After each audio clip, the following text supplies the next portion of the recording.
On this tutorial, we're going to sew a convertible tote to backpack. This pattern is actually a 5-in-1 bag. Here you can see it left to right as a 2-strap tote, a backpack, small handles tote and a single strap tote. You can also use this bag as a crossbody bag too. First off, let's talk about the straps, which makes this bag pretty unique. The straps are connected via magnets so that you can change them around to change the style of bag. You could, of course, use snap poppers or Velcro too, but I do recommend the magnets as I've found these to be the best. Here you can see me swapping out the straps from a backpack style to a long handled tote bag. You can see there are connectors on the tops and bottom of both the front and back of the bag so that the handles are really secure. There is also full instructions too on sewing down the straps on the front and back, so if you want to make a quicker or easier version, you have that option. Here's some more detail on swapping those straps over.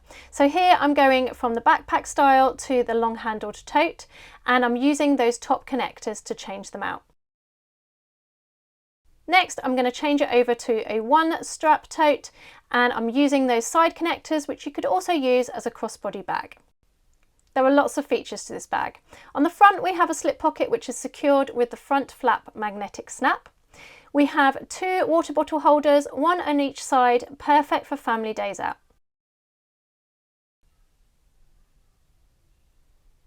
On the back there is a trolley pocket, perfect for sliding into your trolley handle when you're travelling, and we have a zipper pocket which when worn on your back is close to your back, so it's nice and secure. Turning the bag inside out, we have got a large device or laptop pocket. On the opposite side we have another zipper pocket, and we have some pen slots and a padded glasses case. I really hope you love making this bag and find this video tutorial useful. I can't wait to see your versions. Please remember to share them in the Studio 77 Facebook group. You can find the details along with the timestamps and all the details of supplies used in this video below in the description. So let's get started. Okay, so the first thing you're going to want to do is to download the pattern, and you can find a link to that in the description below. You're going to want to cut out and interface all your pieces as it tells you in the pattern. So let's go through those right now. But before we jump into that, I also wanted to mention that I am using this cotton canvas for my outer for this tutorial. I've also got that mixed in for the outer. I've got this faux leather or vinyl the outer, and I'm going to use waterproof canvas for the lining. If you're using waterproof canvas for the lining, you then don't have to use any interfacing. The vinyl as well, you don't have to use regular interfacing, but you do still need to have your stabilizer. The cotton canvas, I'm not using interfacing because it's pretty sturdy. However, you may want to if you want to have it a little bit hardier, or if you're using this for the whole of your bag. I'm only using it in sections, as you will see. So you want to add your stabilizer to the backs of pattern piece 4, which is your side panels, your 2 outers. You're also going to add it to the back of your glasses pocket, which is pattern piece 8. And you've got the stabilizer only on 1/2 of this piece. Don't do like I did and cut it so that it goes all the way down. You only want to have half of the stabilizer, otherwise it's going to get really bulky. I have used the fusible stabilizer onto waterproof canvas. Just be really careful if you're doing that, and don't put the iron straight onto the waterproof canvas. You definitely want to put a Teflon sheet or baking sheet in between. I've also added it to the outer of my base, pattern piece 6. I've added it to the back of pattern piece 1, the front piece. I've still got the back piece of pattern piece 1, the back of the bag. I've left that stabilizer off because we're going to add that later on in the construction. When it comes to preparing the stabilizer for the main front and back panels, you're going to want to cut out some rectangular holes, and you're going to want to cut 2 out at the bottom as well. I haven't quite done that yet, because then when the connector facings are going through, you're going to have a little bit less bulk in those areas with this stabilizer. You're going to want to add stabilizer to the back of your inside slip pocket, and you're cutting the stabilizer for this one just halfway, and you'll notice that all of the stabilizer is cut without seam allowance if you're using fusible that is. You want to keep the bulk out of the seams. So that's all of the stabilizer attached. I also wanted to mention this back panel and trolley pocket, which is pattern piece 15. They are the same size, but they are two different pieces. So you want to think about that when you're cutting it out. So because I'm using this floral as my kind of accent, I've got this for the trolley pocket, and then I've got the faux leather vinyl for the main.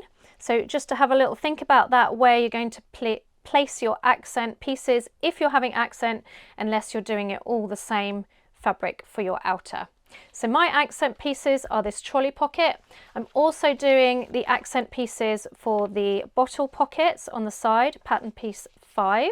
And the other piece that I'm doing the accent for is the front slip pocket, pattern piece 3. So that when it's laid over the top, we get that lovely accent. This then means that, of course, if you've got a little bit less of a fabric, you can pair it up with another one and you can still make a really beautiful bag with your favourite fabric. It's worth noting that if you are not so much of a seasoned bag maker, you may want to make this whole bag out of regular quilting cotton and interfaced as it tells you in the instructions. But if you are using the faux leather, that's totally fine. You just want to check with the machine because there are obviously layers in places. So if you've got a machine that doesn't like the bulk, use a hump jumper, that will help you, but just be aware that you may want to stick with your quilting cotton throughout. You're also going to want to prepare your 3 zippers. So I've got 2 20cm zippers and one longer 34cm zipper, and that is for the top of the bag. You want to place your pulls on, and I've also fused the ends with a lighter. Just be really careful when you do that, just to seal the ends of the zipper. We're also going to be using some thin elastic. Mine is around about 4mm or 4 cord, but you can use 1/2 centimetre. And this is for the side pockets. You're also going to want to prepare your 2 lengths of webbing. Now, depending on the option that you're choosing to make, you can either make it an slightly easier construction or quicker construction, in which case these are stitched down to the bag so they have permanent handles, or you may want to make it so that they are completely removable, so you have all the different options of the bag, in which case you're going to want to choose which length you cut your webbing at. And you're going to fuse the ends with a lighter as well, just like we do with the zipper tape. For this bag, you're also going to need rivets, although you could stitch in place if you don't have the option for rivets. I am going to be using magnetic clasps as well, like these ones. These are put on with the green machine, but you could also use snap poppers as well, or even Velcro. It's just something that will keep it in place. One of the top questions I have been asked about this bag is, don't the straps come off when they're on the back of the bag? And the reason is because you are exerting the force in a vertical way rather than a horizontal way. So as you can see the bag here, if we exert the force this way, it's really strong. If we pull it this way, it undoes. So don't worry too much about the strength. If you are concerned about this being on the back, you may find, as I have at times found, that this can undo with a hood or long hair. Then you may want to change your back straps to have lobster clasps. But of course, if you do lobster clasps, it's going to change the look on the front, so you need to make that choice. But honestly, this has been totally fine. Just bear that in mind. Something else you could do is you could use a hook and bar on these straps so that it's completely inside and not seen, and that would solve any issues you may have around that. These ones definitely never come undone. It's only these top 2 that I've occasionally had an issue with. Like I say, you could make removable straps just for when you're doing your rucksack, or just keep them like this and see how you go. You're also going to need, of course, your regular tools like a friction pen. You're going to need lots of clips, no doubt, or pins if you're using quilting cotton, regular scissors, a walking foot or a Teflon foot for your machine, a 90 Microtex needle I recommend to get through all the stabilizer and the interfacing, and you may need a hump jumper in places, and possibly you're going to need fray check if you're wanting to fuse the ends of your webbing with fray check, or a lighter. I'm also going to be using the green machine through this tutorial, but of course you can use snap poppers if you've got the tool to do that. There are other options as well. You could use Velcro too, as mentioned before. You're also going to need 5 1-inch D-rings, and of course all your regular sewing tools as well. You can find a link to everything I've used in the description below. So the first thing we're going to do is we're going to make the connectors for this front panel, and it's worth noting that this one you can see on the screen right now is the easier option, so I wanted to point this out. If you're going to be doing this easier option, you're just going to want to stitch that strap down and put 2 rivets in, and these straps are going to be 7.5 centimeters in from the outside edge. You're going to make a mark, and then you're going to stitch up 36 centimeters all the way around, and you're going to put a rivet in to secure. So we're going to start off by making the removable webbing straps, and this is for the slightly more intermediate or confident beginner version of this pattern. So we're going to get our strap and we're going to mark 1 inch or fold 1 inch in. And we're going to do that on both ends. We're going to mark a hole and we're going to pop one side, so it's going to be the same sides on both ends of a magnetic clasp. The reason why I like these magnetic clasps is because they give a really nice professional finish, and they look like they are riveted straps because of the caps on the other side. And you're going to make a hole which is around about the middle of that inch that we've folded up, and we're going through both layers. Something else which is quite good too, because this webbing can fray, is just to give it a little bit of a kind of look at the lighter, just to fuse that hole very carefully, not to burn it, and that just fuses the fibres together. And you want to have the magnetic part of the snap on the inside where that fold of the webbing is. And again, you're putting the same side of the magnetic clasp, so 2 separate clasps on each end. Also, it's worth noting that they are both, the folds are both on the same side of the webbing. You don't want to do it, so you want to check that it's not twisted. You want to make sure that they are both the same way up.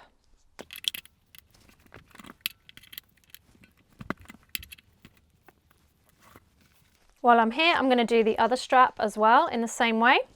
Then we're going to mark 2.5 inches up from the middle of that clasp to find where our next, the other side of the clasp is going to go. This webbing is quite handy because the herringbone actually shows us where to make the hole. And we're just going through 1 layer of the webbing this time. And you want to place the corresponding side to your snap on the inside again, so they're both the same way up, so that then that's going to make your kind of snap go together.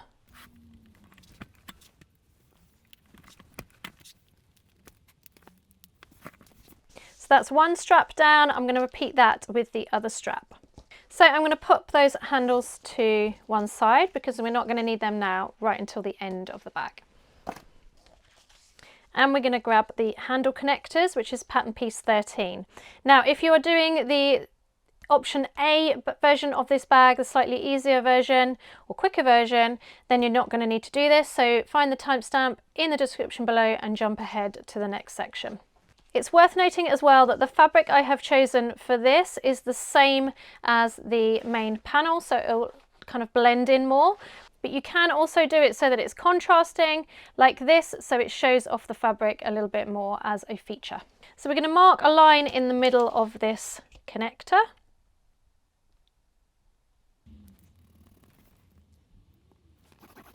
And if you're using quilting cotton, you can then press the edges into the middle to meet, and then you're going to press it over again. Because we're using vinyl, I am going to use trusty double-sided tape and press each long edge to meet in the middle. Then I'm going to press again so that it makes a strap. pop some clips on. Then I'm going to take it over to the machine and I'm going to sew down each long edge using a top stitch. For my top stitching, I like to use a 3.5 or 4 stitch length.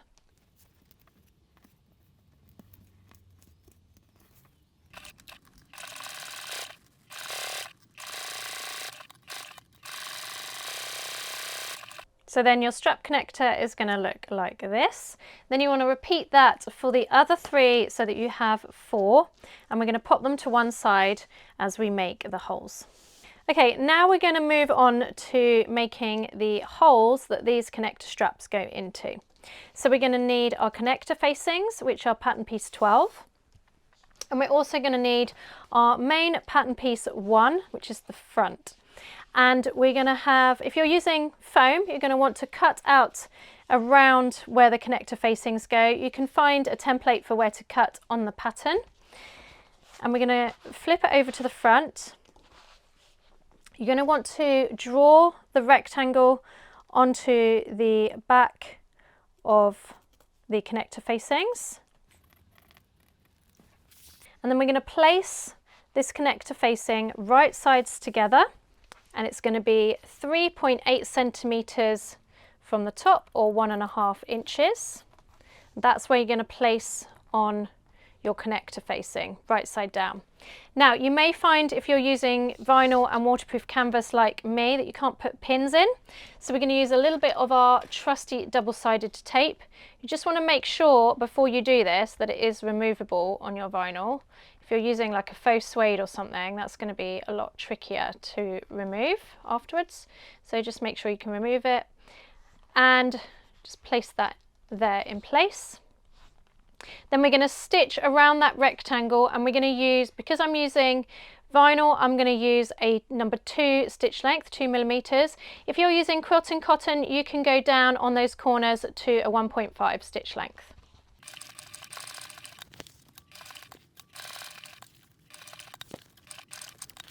Okay, then we're going to cut down the middle, being really careful to go through both layers.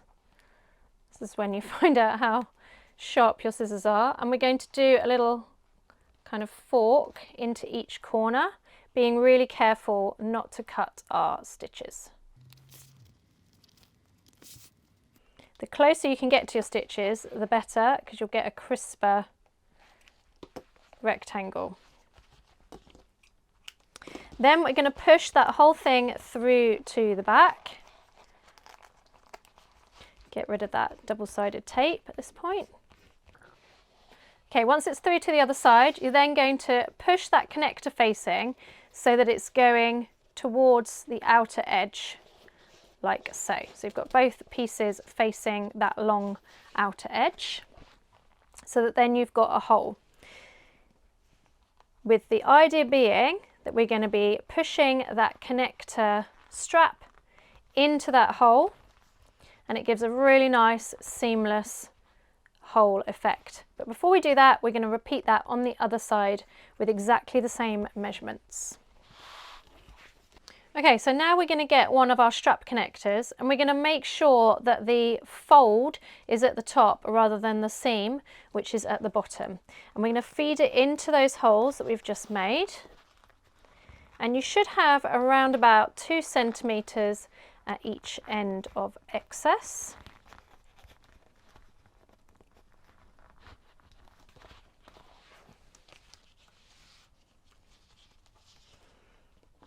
Even it out on the back. Then we're going to make a hole and put a rivet on each end to keep that in place. And you might want to just give that facing a little bit of a tug to keep that on the underneath. If you haven't got a rivet press or rivets, don't worry, you can also stitch that in place as well. If you're going to be using the rivets, you may want to cut out a little piece of Decaville light and place that on the back to reinforce it. I'm going to place my rivet so that it is 1/4 inch from the edge of the hole.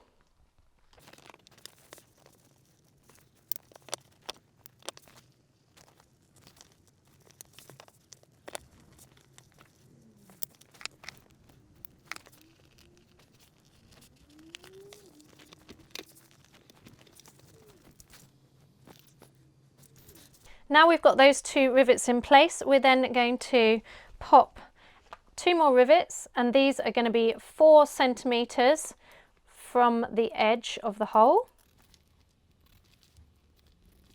Again, you could stitch these in place if you prefer. Then you can give it a little test if you want to, and just make sure that your straps will go through, like so. Okay, so we're going to repeat that for the bottom, but we're going to place our connector facings a little bit in a different place. So they're going to be, again, 4 centimeters in from the edge, the long edge, but this time they're going to be 10.5 centimeters up from that bottom edge. And we're going to repeat exactly what we did with that top one, but in that bottom side. Now, when it comes to this bottom strap connector, you can actually stitch it in place rather than rivets if you did rivets for the top. This will save you a few rivets because you're not going to see inside the slip pocket to kind of see the rivets, which is the main benefit of having them at the top. So here I've stitched those in place, and then I've stitched along that 4 centimeter mark in from that edge. So if you were doing this on the top, that's what it would look like as well. Now you can stitch like I have on the top with the 2 rectangles either side, or you can pull it through to the back and just stitch the end strap onto the connector facings. I feel that this is a bit stronger, so that's why I do it all the way through, but it's a different look, so totally up to you. Okay, we're going to put that to one side, and then we're going to do the same on the back panel. Okay, so I've got pattern piece 15, which is the back panel, and it's also the trolley pocket as well, but of course we're doing the back panel. And I've also got my stabilizer, which is the same size as the back of pattern piece 1 with the seam allowance removed. So you will see that it is slightly longer than the pattern piece 15. Because I am using a heat press to attach my stabilizer to my outer fabric, what I'm going to do is I'm going to attach it, but I'm going to keep it so that it's not attached for a few inches at the top. That means that I can then do all my facings of the strap connectors and everything through and onto the stabilizer without it jeopardizing the top. And then if I want to, I can just add a little bit of heat at the top to attach the rest of that stabilizer in place, but it's probably going to be fine without anything. Now, when it comes to placing the strap connector facings on this back piece, you're going to want to have it so that they are 2 centimeters down from that top edge, and again with 4 centimeters in from that long edge, just because we're going to have an extra panel piece that goes up here in a little bit. The bottom placement is the same. Okay, so you can see I've added in those strap connectors into both the front and now the back. The back is slightly shorter, as you can see here, don't panic about that. I also wanted to point out that I have put the rivets through the stabilizer. Now, as you remember, I didn't actually attach the stabilizer at the top because we're going to be putting in another top panel here. However, you can still attach the stabilizer. That's totally fine. It might be a little bit unattached around it, but that's going to help keep it all attached when we put in that top part. We're going to fuse the rest of that stabilizer to that whole panel. Hopefully that makes sense. Okay, so moving along, we're going to do the D-ring connectors, which is pattern piece 14. And we're going to make a line down the middle of the length of this piece. We're going to get our double-sided tape, and we're going to place each long edge into the middle to meet on that line. And you can use some clips to hold that in place if you'd like to as well. Then we're going to go over to the machine and we're going to top stitch along each long length, and I'm going to use a 3.5 top stitch for this. Also, a little trick that you can use to help strengthen up your connectors. So I've just got some scrap ribbon here, really doesn't matter what colour you've got, and then I'm just going to attach it to or within that kind of middle section. Got 2 pieces there.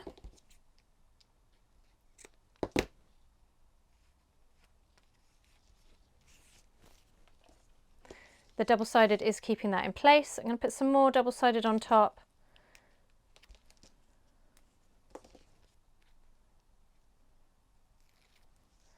and then I'm going to again fold each long edge into the middle. And then when I stitch this around, I'm going to stitch it on the short edges as well, just to keep that ribbon in place. You could as well, if you wanted to, you could run a couple more lines of stitching down the middle to help hold that ribbon in place. But because we're going to have those stitches on the short edges, that's going to help. And then that's going to take a little bit more of the strain when we're having the weight on that D-ring.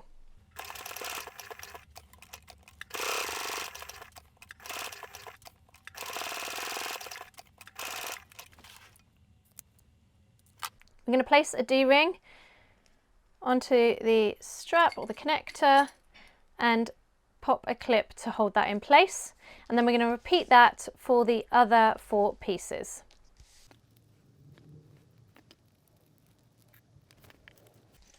Now that we've done all 4, I'm then going to get a zipper foot on my machine and stitch as close as I can to that D-ring to keep it connected, and I'm going to do that on all 5 D-ring connectors. Okay, we're going to put those to one side and we're going to work on the top flap. And this is pattern piece 7, the top flap. So we've got our outer and our lining. We're going to place them right sides together, and we're going to clip and stitch all the way around the curved edge, leaving that straight edge open.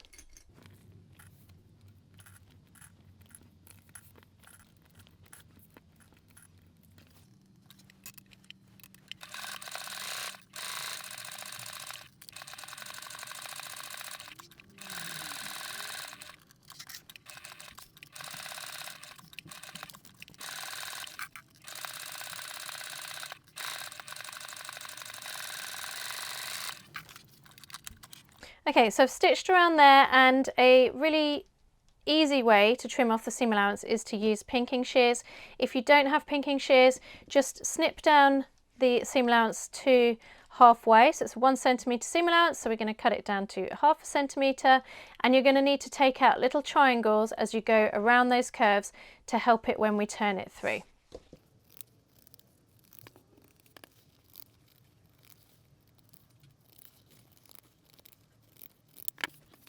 Then we're going to turn it through the right way.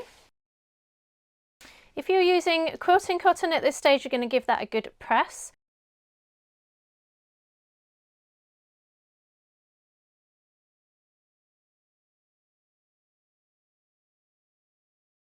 We are then going to go over and top stitch all the way around that curve that you've just sewn, and it's going to be a couple of millimeters from the edge, and I'm going to use a 3.5 stitch length.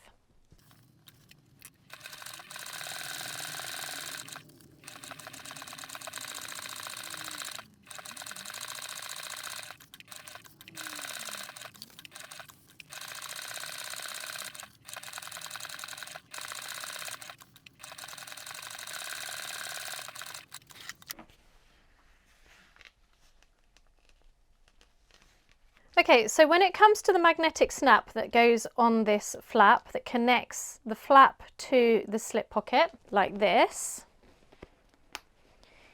you're going to be having the magnet on the outside. It feels like you want to put it on the inside, but you definitely want to have it on the outside, because then that syncs with the slip pocket. Okay, you can either do it with a magnetic rivet clasp like I have here, so then you have that hardware on the outside, or you can do it so that it's more invisible with a kind of regular magnetic clasp, which is what I'm going to do for this bag. So I want to add the magnetic snap, the male magnetic snap, to this flap. So I'm going to measure so that it's 3 centimeters up from the bottom.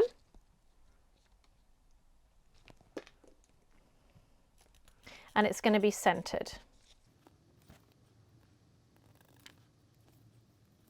Just going to push those prongs through a little bit. What I'm also going to do is grab a little piece of Decaville, and I'm just going to mark the holes in that as well and pre-cut those. Then I'm going to reach through, and I'm just going to cut through that top layer, not the lining, because I'm using this clasp. If you're doing a rivet, then obviously you're going to punch a hole that goes through both layers, and the rivet cap is going to be on the underneath. In fact, I'm going to push that out a little bit so that I can get to the inside. See what I'm doing a little bit better. Even though we've got that top stitching, we can still kind of get to the inside. As you can see, it's a little bit less fiddlier using those capped kind of magnetic clasps, or riveted magnetic clasp.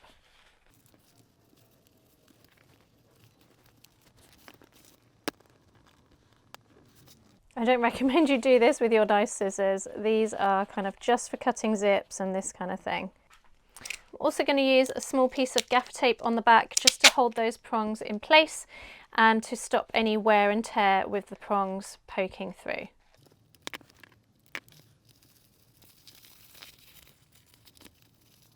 Now that that magnet's in place, I'm just going to stitch or baste along that edge to keep the two layers nice and together.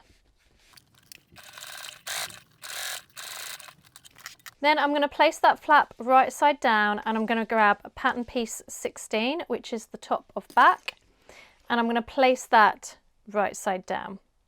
I'm going to make sure the two are centered by finding the middle of both. Then I'm going to baste along that edge within the seam allowance, so about 1/2 centimetre in. Okay, so now that that's basted in place, we're going to make sure that the front flap or the top flap is right side up. We're going to grab one of our D-ring connectors and we're going to place that in the middle along that straight edge.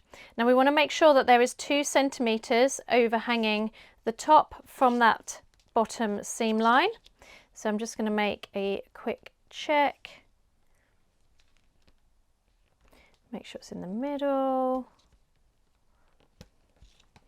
Pop a clip, and then we're going to baste that within the seam allowance. So around about 1/2 centimetre. Then we're going to grab the back panel that we stitched earlier, and we're going to place that top flap right side down, making sure that those 2 edges line up, and that way we are sandwiching that D-ring connector. We're going to clip along that edge. Now it's important we don't sew through the stabilizer at this point, so just want to push the stabilizer out of the way, and we're going to stitch a 1 centimetre seam along that edge using our regular stitch length, which for me, because I'm using faux leather, I'm doing that as a 3 stitch length.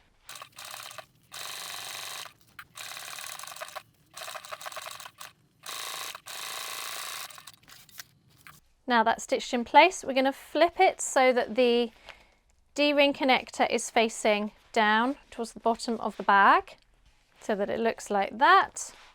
And then we can also top stitch along that edge.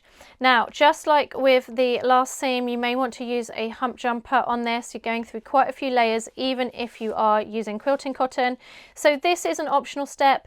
If you're finding that your machine is struggling or you just don't want to do it, then you can leave that out. And then you can also pop a rivet just to give that D-ring connector even more strength. And the rivet is going to be 1 centimetre down from the top of that connector.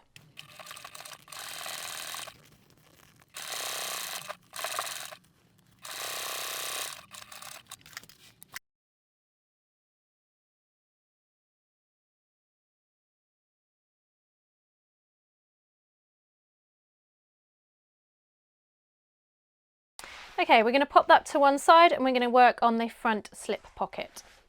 And the front slip pocket is pattern piece 3. And we're going to place the 2 pieces, lining and outer, right side together. And we're going to stitch along one of the shorter edges, or the top edge of that, with a 1 centimetre seam allowance.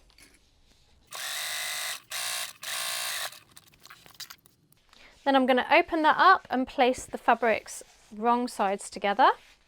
And if you're using a quilting cotton, you can give that a nice press. I don't want to press the waterproof canvas, so I'm just going to clip it in place, and then I'm going to top stitch along that edge a couple of millimeters from the top with a 3.5 stitch length. Okay, now it's time to attach the other side of the magnetic clasp. So I'm going to find the middle point, and we're going to be putting this magnetic clasp on the inside. Okay, and this needs to be 1.5 centimeters down. So I've got that middle point there from the fold.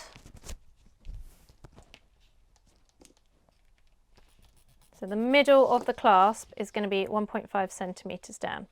And of course, we're just going to be going through that lining.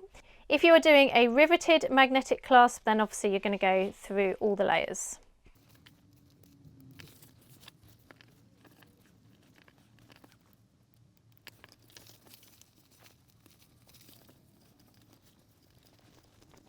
And again, I'm going to pop a little bit of tape on the back.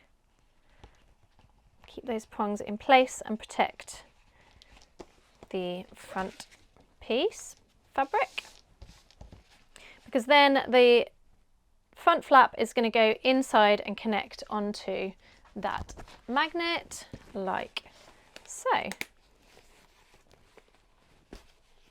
Then we're going to grab our front panel. I'm going to place that on top, and we're going to line up the two side edges and that bottom edge. I'm going to clip and then baste that in place around the edge, and of course this is going to be within our seam allowance, so around about 0.5 centimeter from the edge. The first thing I do when I'm doing this is I'm just making sure that that edge is lined up, but I'm also at the same time making sure that it's completely perpendicular to that top edge. If I had gone exactly with the line of that, maybe I've not cut it out right or the stitching has not been perfect, then it's not going to be an exact match at the top. So I'm just going to make sure that that is all lining up really nicely.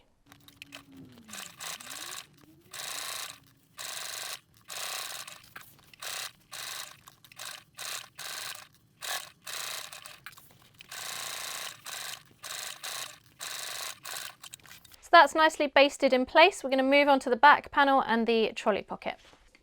So for this, we're going to need pattern piece 15, the back panel and trolley pocket, and we're also going to need one of the zipper pockets, which is pattern piece 2, and the trolley pocket is pattern piece 15. Now it's worth noting when it comes to the zipper pocket, you could of course have this zipper on the inside and this completely clean. Totally up to you how you do it. I'm going to show you how to do it with it on the outside, but just bear that in mind when you come to these next few steps. Now if you've got a directional fabric like I have, you're going to want to make sure that you've got it the right way up. So I know that I want my front to be there because I want my seam line to be at the bottom. So I'm just going to give that a little fold so that I remember that this is the right way up. You could even pop a pin on the front just to remember that that is your right side rather than doing it upside down, which is very easy to do. Okay, with pattern piece 2, the zipper pocket, we're going to place that right side down and we're going to draw a rectangle on the top, and that needs to be 17 centimeters wide and it needs to be 2 centimeters down from that top edge.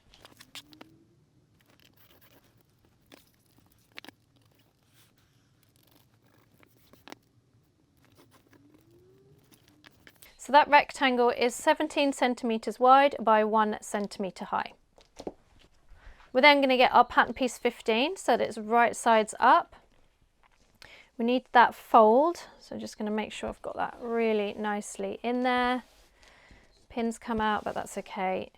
And we're going to lay that on top so that it's 0.5 centimeter from that fold. And of course this needs to be centered as well. Now I am going to pin through even though it's waterproof canvas, because this part of the canvas is not going to be jeopardized by putting pins through. Then I'm going to go onto the machine and I'm going to stitch around that rectangle, and I'm going to do a slightly smaller stitch, so I'm going to do a 2 stitch length and I'm going to go down to 1.7 stitch length on those corners.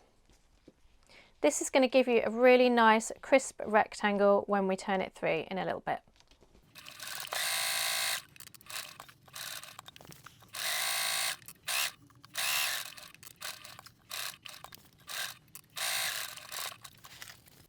Then we're going to cut down the middle of that rectangle, and we're going to do a fork into each edge. And you want to make sure that you're just cutting through that waterproof canvas and that top layer and not the back of the fold.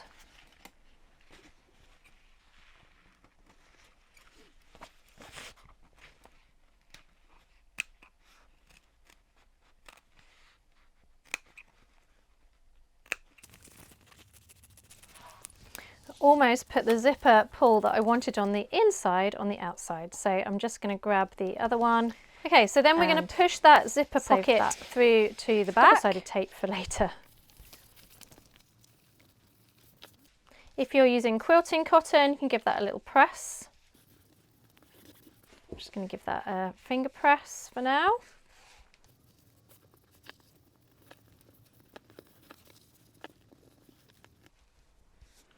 Then we're going to grab one of our zippers and some trusty double-sided tape. This is always sewing double-sided tape, and I'm going to run that along both long edges of the zipper. Then we're going to place the hole that we've just made over the top of that zipper, and just take some time to manipulate that hole and make sure the fibres of the fabric are lying exactly how you want them to be, and get the placement really good. Don't be afraid to pull the corners of that hole so that the edge of the rectangle is really nice and crisp. Once you're happy with the placement, you're then going to do a top stitch all the way around, and you're just going through that top layer and that bottom top layer. You don't want to catch in the bottom or top of either of those pieces by mistake.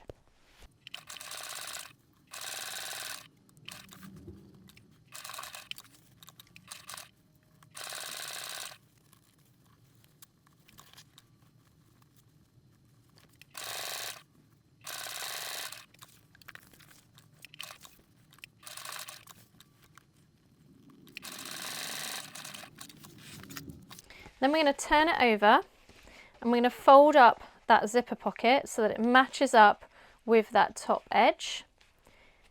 Clip it. Then we're going to stitch along those 3 edges, of course not stitching the fold.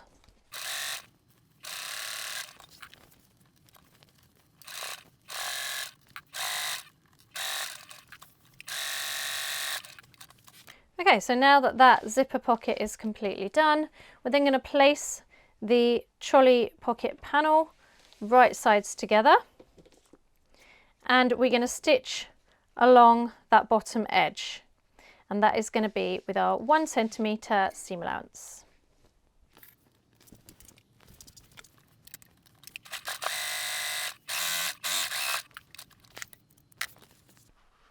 Then we're going to pull that the right way through. So we're going to put a hand in one end, turn it the right way out.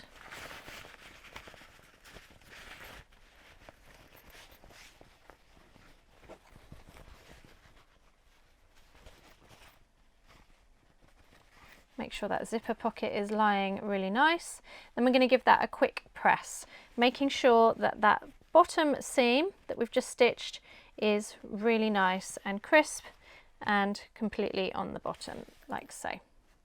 Now that I've pressed that, I'm then going to top stitch along each long edge, a couple of millimetres from each edge, and I'm going to use a 3.5 stitch length.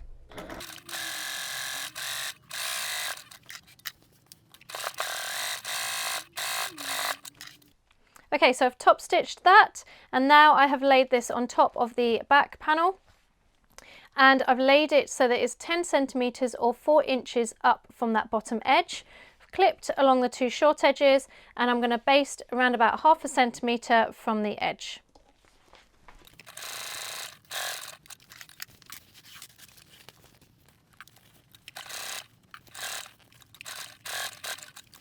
That completes the back panel, so I'm going to put that to one side and we're going to work on the side panels. Okay, so we're going to grab our side pocket pieces, bottle pockets, which is pattern piece 5. And we've got 2 of each. And you'll notice on all my pattern pieces that it has it labelled as top, so you want to just keep an eye on that and make sure that your fabric is the right way up. And then we're going to place the lining and the outer right sides together.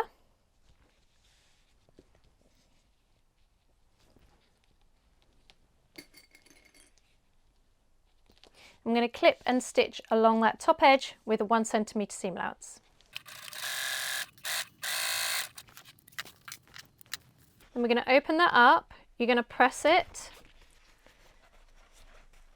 if you are not using faux leather or vinyl, and then we're going to top stitch a couple of millimetres from that top edge.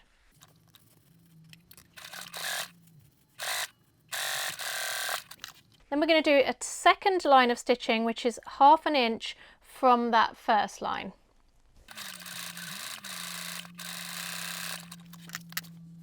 At this point, I'm also going to baste around the bottom edge and the 2 sides, but I'm going to make sure that I leave that channel open.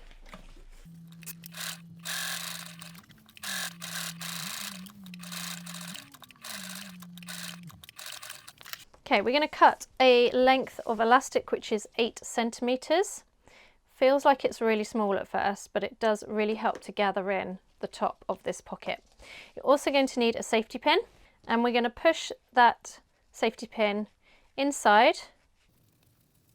And before it disappears, I'm just going to hold that in place and I'm going to baste that to that edge. Safety pin's still inside, so I'm just going to pull that along that channel. That's why we make a nice big channel,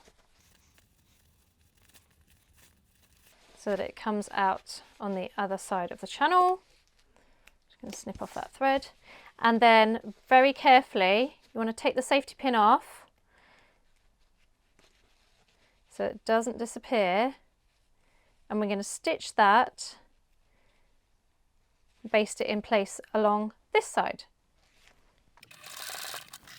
Okay, so it's going to look like that, so it's ruched. You may find, depending on your elastic, that you need to pull it longer, but you shouldn't need to pull it or have any excess than the 8 centimetres. So then we're going to grab our side panel, which is pattern piece 4, and it's our outer fabric. Make sure it's the right way up, of course, and we're going to place it along those bottom corner. We're matching up the 2 long edges.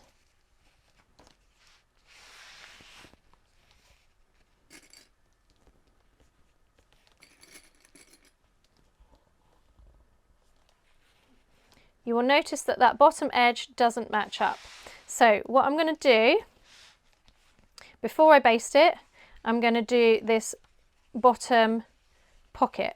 So you want to have the 2 edges, you want to push the 2 edges so that they meet in the middle. You're going to want to make a mark on the middle of that side panel so that you know where the middle is.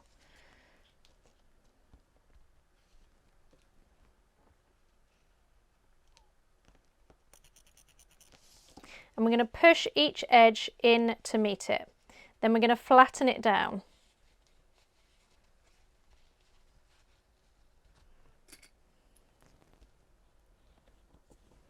And pop some clips in.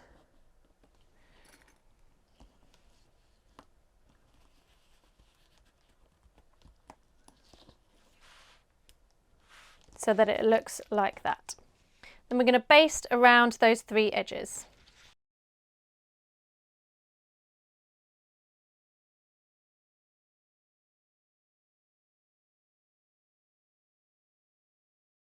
Then we're going to repeat that with the other side panel and the other bottle pocket. Okay, so with those 2 bottle pockets done, we're going to move on to attaching our side D-rings. So we're going to keep one of these, and we're going to grab our D-rings that we made earlier, and we're going to grab our large connector facings. We're going to place the large connector facing right sides together on top of the side panel. I'm just going to make sure that my rectangle is drawn on the back. Whoops. And I'm going to place that so that it is 3.5 centimeters down from the top. And of course it needs to be centered. And we're going to do exactly the same technique that we did with the zipper panel and with the strap connectors for the handles. I will pop a link below for the timestamp for that if you want to be reminded how we did it. Before I stitch that, it's worth noting as well that I've just cut away the stabilizer from the back to give us a little bit more room and make it not so bulky in that area. Okay, so just like we did on those top handle connectors, we're going to push the facing down towards the bottom so that there is no kind of clear hole. I'm going to grab one of our D-ring connectors, pop that inside and turn it over to the back. We're going to pull that bottom part of the connector facing down to hopefully have it not show on the front, and then we're going to have all layers together and we're going to give that a clip in place. Then I'm going to pull that away from that side panel, and I'm going to stitch along that top edge there and along that edge there close to the D-ring. This is not sewing through this side panel. We are just sewing the connector facing to the D-ring connector.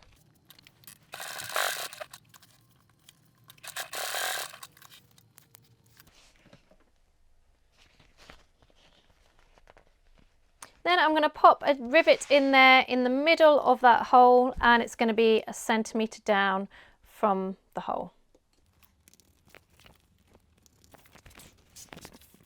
And the rivet's going to go through all of the layers.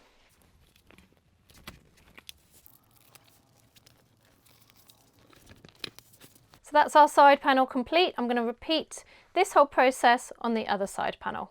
Okay, so that's our side panels done. We're going to move on to attaching the other D-ring connectors. So next we're going to attach our D-ring connectors that go down the bottom for the backpack option. So we're going to have the bottom corner of that strap connector is going to be 3 centimeters up from this bottom edge. And it's going to have no seam allowance overhanging from the D-ring connector. I won't pop a clip in just yet.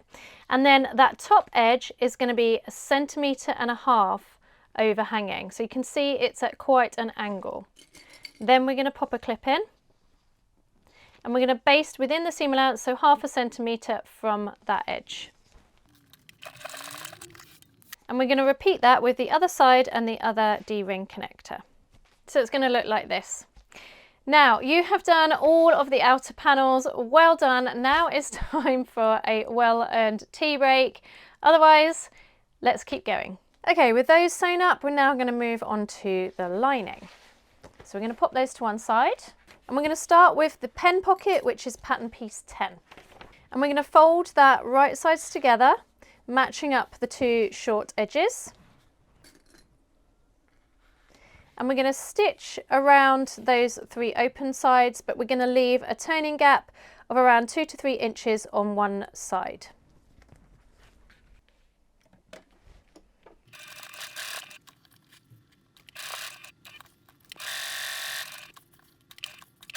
Then we're going to cut off the seam allowance on those corners for turning. And we're going to turn it the right way out.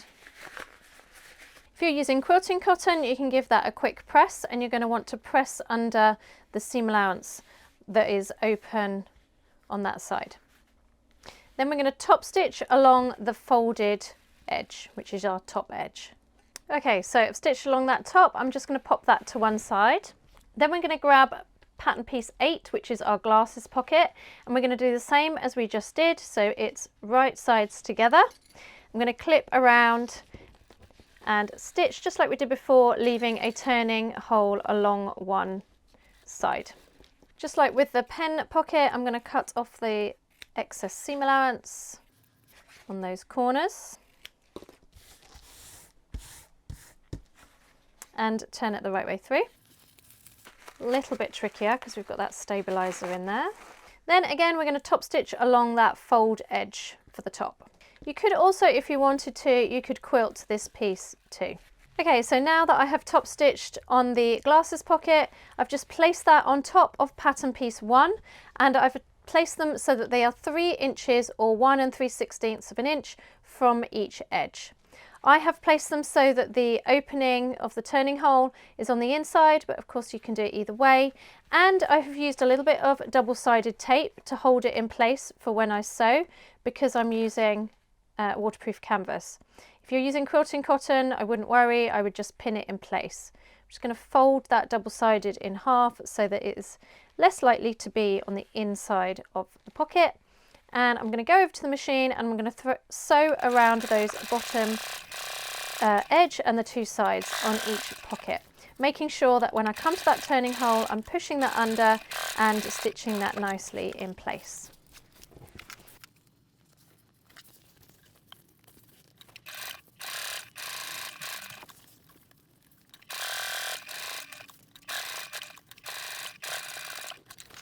Now, when it comes to this pen pocket, you can either divide it up or you can have it as another pocket, just another slip pocket.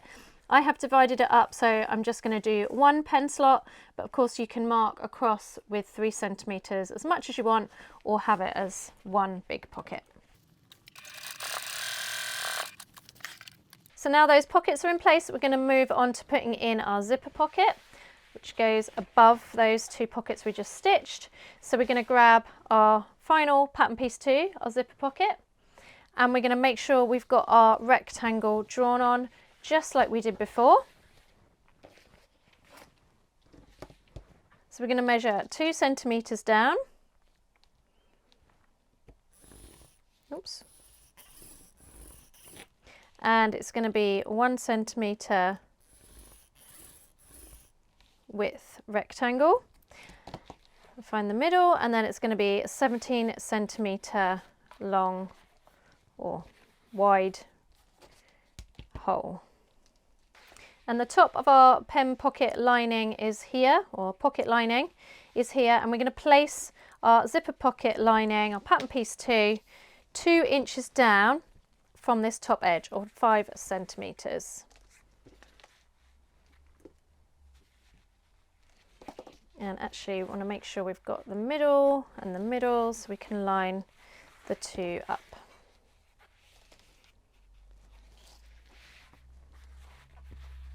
And it's right sides together. Pop some double-sided just to keep that in place, that I will remove later. And same technique as we did on the trolley pocket zipper. I'm going to stitch around that rectangle, cut down the middle and 2 forks into each end, turn it through, place my zipper underneath, and then pull the bottom of pattern piece 2 up to meet itself and stitch around the pocket to finish the pocket. Okay, so there is the pocket part of the lining stitched up. I'm then going to put that to one side and we're going to move on to the laptop pocket. And for that we need pattern piece 9, the inside slip pocket. And we've got stabilizer on half of this, and we're going to place it wrong sides together this time. Clip along the bottom open edge, and then along the 2 sides. And I'm going to top stitch along that folded edge. And then what we can do is we can quilt it if we want. You don't have to quilt it, but it does make it a little bit sturdier and it keeps all the stabilizer together. So in order to quilt it, I'm going to just baste around those 3 edges to help keep the fabrics together.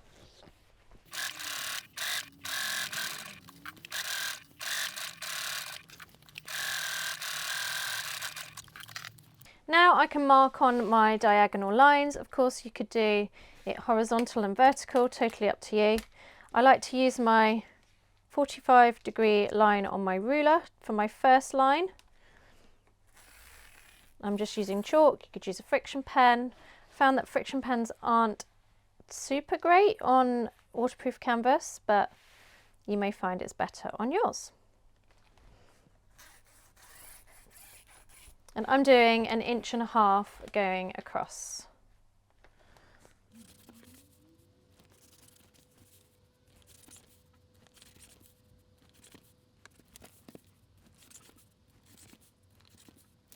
To get the other direction, I just do the same thing going the other way.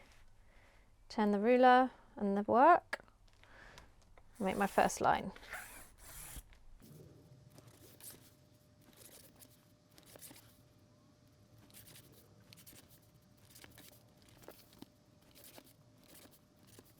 So now I'm just going to stitch along all of those lines I've just drawn. This takes a while, but it's really worth it because it really levels up the look.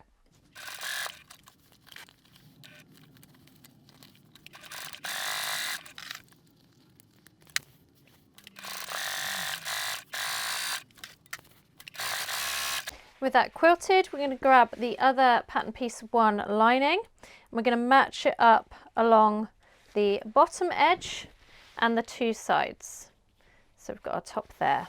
I'm going to place some clips, and then we're going to baste it within the seam allowance, so around about 0.5 centimetre going around those 3 edges. With that basted in place, I'm going to put that to one side, and we're going to start work on the top zipper.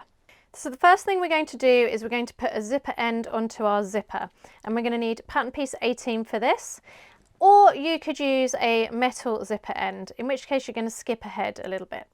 So I'm going to place these right sides together, and then I'm going to stitch around 3 sides, leaving one side open. I'm going to cut down that seam allowance, and then I'm going to snip off the corners, because we're going to turn this the right way out. Then we're going to get the closed end. So this is our open end, because that is where our opening is. We're going to get our closed end, and we're going to fold the end of the zipper into itself, and we're going to push that inside that zipper end. But first of all, we're just going to fold in the seam allowance from that raw edge by 0.5 centimetre.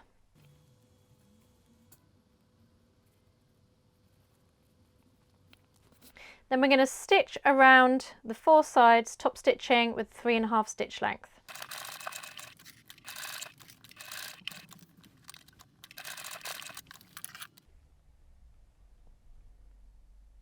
Okay, now we're going to stitch it to the zipper placket. So we've got the outer pieces for pattern piece 11, and we've got it right side up, and I'm just going to mark on 1 centimetre on each short edge.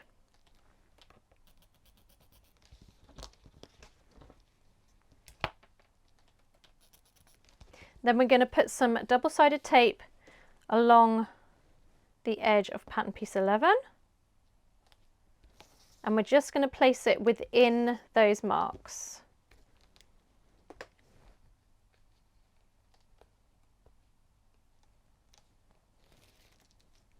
We're going to place our zipper right side down, but we're going to pull in, so we're going to match up the short edge there, like so, and all the way along, attaching it with that double-sided tape. Now this is where our centimetre mark comes in. We're going to pull this zipper end so that it goes up and out, and it is sitting so that the edge of the zipper tape lies where that 1 centimetre mark is. So you want to pull it out the way, and you'll see that it makes little folds there. That's totally fine. You can just manipulate it so it's a little bit neater. Got that double-sided there still, so that's going to hold it in place. You can also pop a little clip in there too. Then we're going to baste along that seam. So we're going to start and stop 1 centimetre from each edge where we made that mark.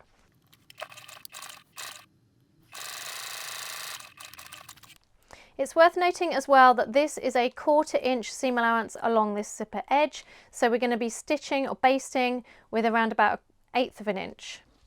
or a couple of millimeters. Then we're going to get, I'm just going to unzip that zipper actually, keep it out the way. So we're only working with 1/2. I'm going to get some more double-sided tape and place that on top, if I can find the end. And this time we're going over the zipper, but we're still finishing 1 centimeter before the end.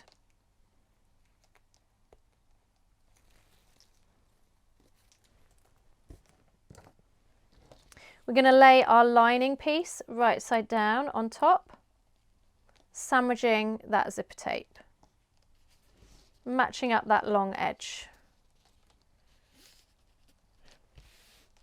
Then we're going to stitch with a 1 centimeter seam allowance on this short end. Then we're going to switch to a 1/4 inch seam allowance along that zipper edge, and we're going to stop 1 centimeter from the end. So to remind myself, I'm just going to make another mark on that end so that I remember.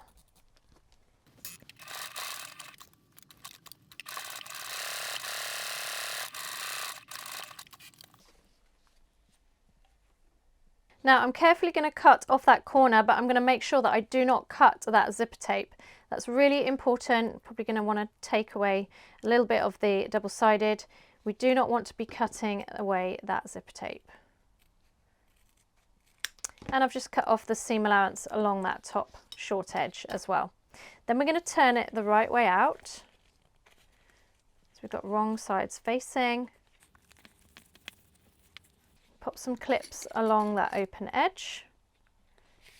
Keep the 2 layers together.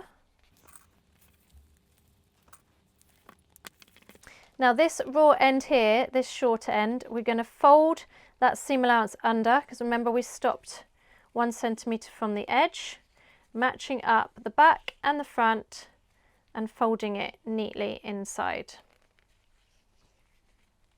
Now you may find, as you can see here, that I've got quite a lot of bulk because I've got this faux leather for my outer. So I'm going to cut that down as if we were kind of cutting off the triangles. I don't need to do it so much for the lining, it's just to get rid of some of that bulk. Then I'm going to top stitch around these 2 short ends and the zipper edge, and I'm going to baste along that top open edge.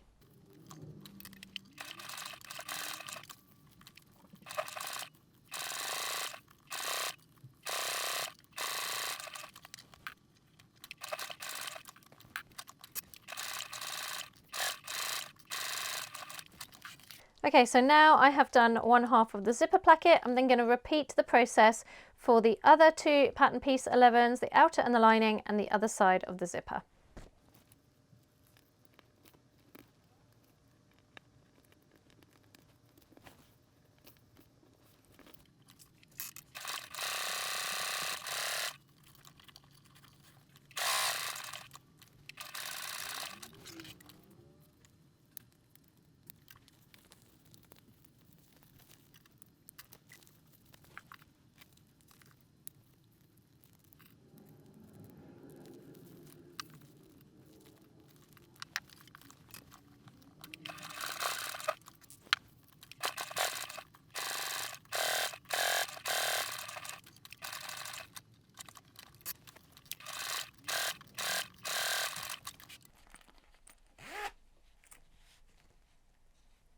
So now we're going to attach our zipper placket to our front and back panels. So this is my front panel here. I'm going to lay it down right sides together, centering the zipper placket with the top of the front panel. So I'm going to find my middles and match them up.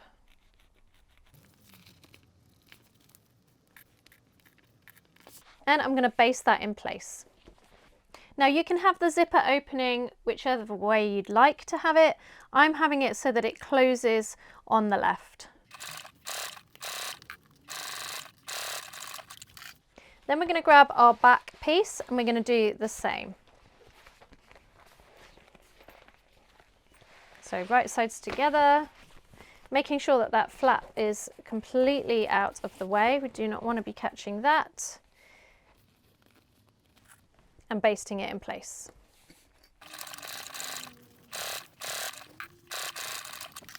Now it's time to sew the outer parts together. So we're going to grab our 2 side pieces and we're going to grab our base as well. And our base is pattern piece 6. Working with them all right sides together, we're going to place the 2 side panels on first, clipping and then stitching together with a 1 centimetre seam allowance. So I've done it to the front piece and then I'm going to clip and stitch it to the back piece, sandwiching in those D-ring connectors.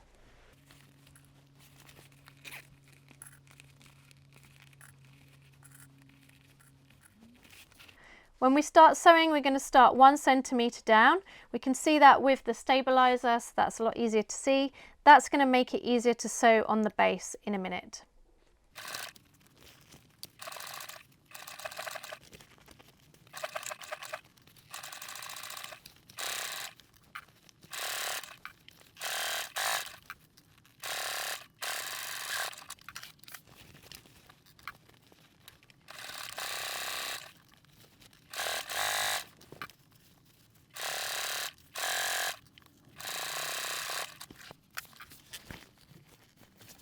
Where we've got those D-ring connectors, you may want to do another couple of lines of stitching within the seam allowance as well to help strengthen.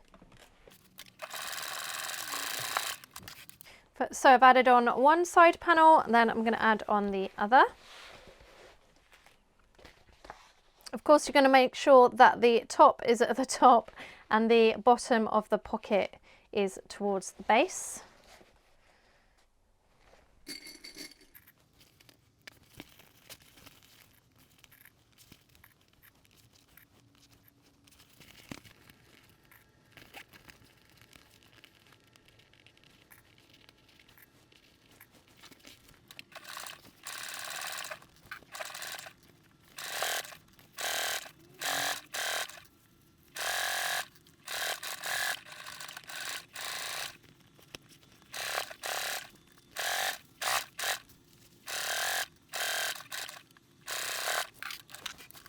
Okay, so with the sides sewn, I've now clipped the base on. So I'm going to sew the long sides first, and then I'm going to clip and sew the short sides. And when I'm sewing them, again, I'm going to stop and start 1 centimetre from each end.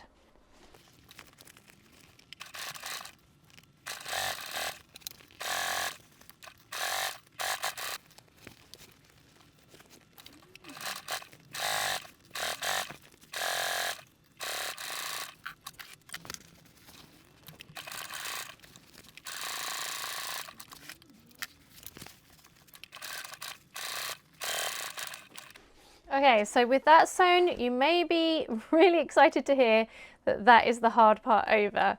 We're now going to do the same with the lining, sewing up the front and the back, the sides and the base panels. Only this time when we sew the lining together, we're going to leave a gap of around 6 inches along one side seam.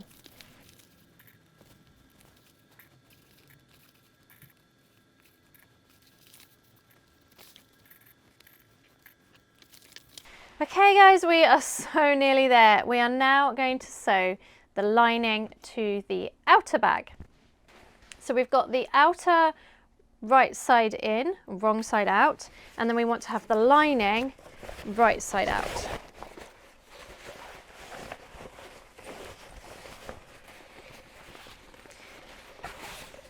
And this is when you're going to want to think about which way you want your pockets. Do you want your pen pocket and your zipper pocket panel to be on the front of the bag, or do you want to have it facing the back? I like to have the large slip pocket, which would have a laptop facing the back, but that's totally up to you. So you want to make sure it's matching the right way, the right side. So this is my back panel. I'm going to have my slip pocket facing my back panel. You want the zipper to be open, but well out of the way. And then we're going to match up all those seams, so the top, back and front and the 2 sides. We're going to clip and stitch it all together with a 1 centimetre seam allowance.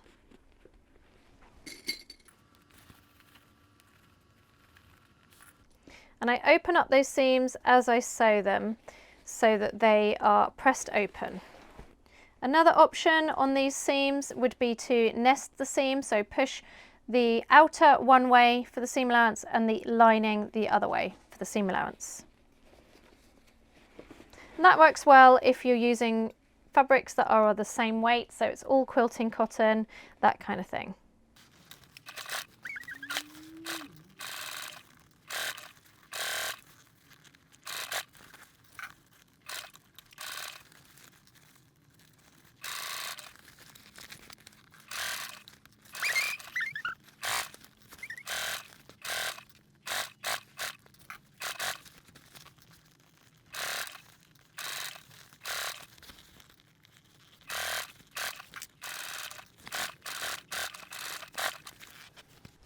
Okay, so now that's sewn around the top, we're going to reach through, find that opening that we left in our side seam somewhere. There we go. And we're going to turn the bag the whole way out.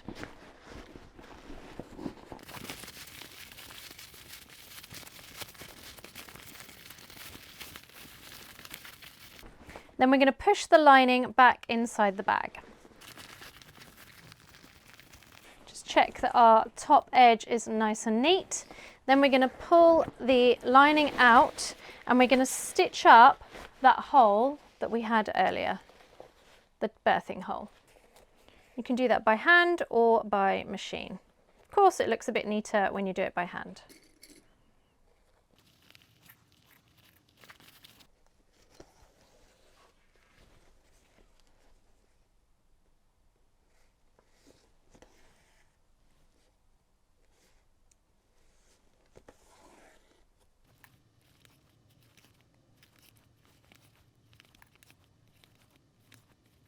So now that the lining hole has been sewn, I've pushed the lining back in and then I'm going to clip and top stitch around that top edge. And this is going to give it a really nice finish.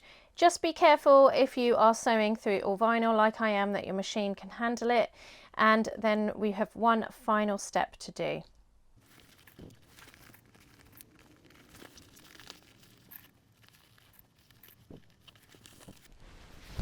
And you can probably see here I've lifted up the machine, I've used a yoga block underneath to lift the machine out of the way, and I'm going to switch over to my Teflon foot. That's going to make my life a lot easier.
Okay, so we're almost there with our bag. There is just one final optional step that we can do, and that is to bring in these side parts of the bag at the top of the bag.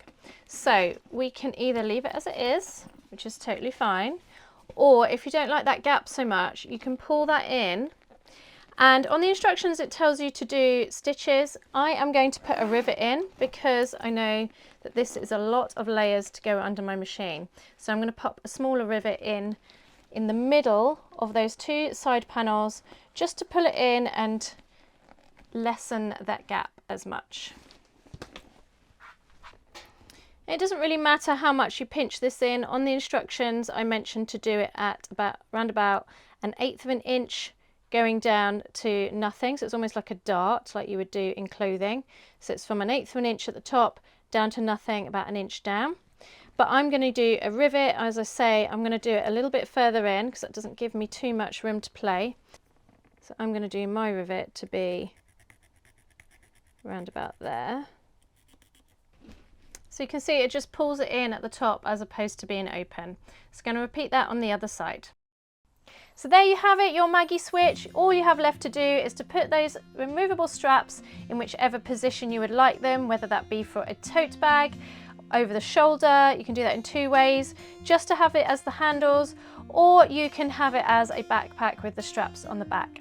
Of course, you could make a longer strap if you wanted to and make it as a crossover bag too. If you like this video, you're going to love the videos coming up on the screen right now. Click to watch and I'll see you on the next tutorial.